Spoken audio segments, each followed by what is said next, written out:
राधे राधे महाराज। महाराज जी, कभी कभी मैं अपनी नौकरी और अपने भविष्य को लेकर असुरक्षित महसूस करता हूँ और ये असुरक्षा मुझे बहुत परेशान करती है। इस चिंतन असुरक्षा को दूर करने के क्या लिए है कि जब तक भगवान का भरोसा नहीं होता तो जीव फिर अपनी हैसियत से चिंतन करता है तो उसे परेशानी हो जाती है कि अगर ऐसा हुआ तो फिर क्या होगा, अगर ऐसा हुआ तो क्या हुआ, फिर वो परेशान हो जाता है।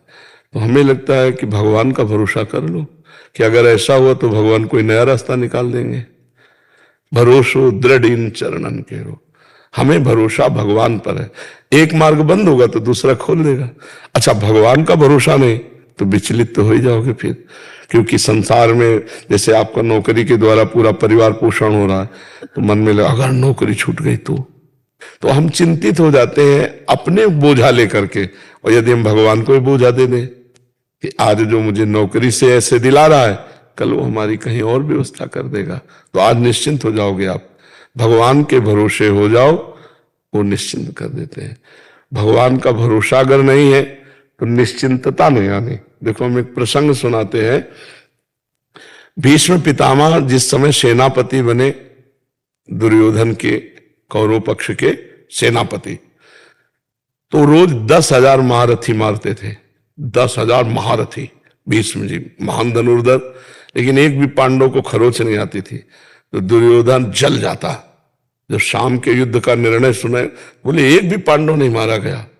भीष्म जैसे सेनापति एक भी पांडव नहीं मारा गया। तो उनके शिविर में जाकर के रोज इस बात के लिए झगड़ा करता। तो भीष्म जी भाव में आए तो 5 बाण निकाल के रख दिए और कहा कल मैं यदि जीवित रहा तो 5 पांडवों का वध निश्चित समझो। उनको पता था कि मैं जीवित ही क्यों रहूंगा, जिनके रक्षा में भगवान है तो मैं समर्थ नहीं रह पाऊंगा कि पांडवों को मार दूं। पर ये रोज रोज कहता तो उन्होंने, अब ये खबर फैल गई पूरे दोनों शिविरों में कि भीष्म ने प्रतिज्ञा की कल 5 पांडवों का वध होगा। इतने में द्रौपदी जी आ गई। बोले प्रभु सुना? बोले हाँ सुना कि 5 पांडवों के वध का उन्होंने 5 बाण निकाल लिए। द्रौपदी जी का अच्छा अपने दासी के कपड़े लाओ। भगवान ने दासी के वस्त्र पहने। द्रौपदी का आगे आगे चलो भीष्म पितामह के शिविर की तरफ, पीछे दासी आगे द्रौपदी। सब कोई समझ रहा है कि दुर्योधन अभी आशीर्वाद लेके गया है, 5 पांडव, तो किसी ने रोका ही नहीं। सीधे भीष्म जी के सामने गए। वो संध्या के समय जप कर रहे थे।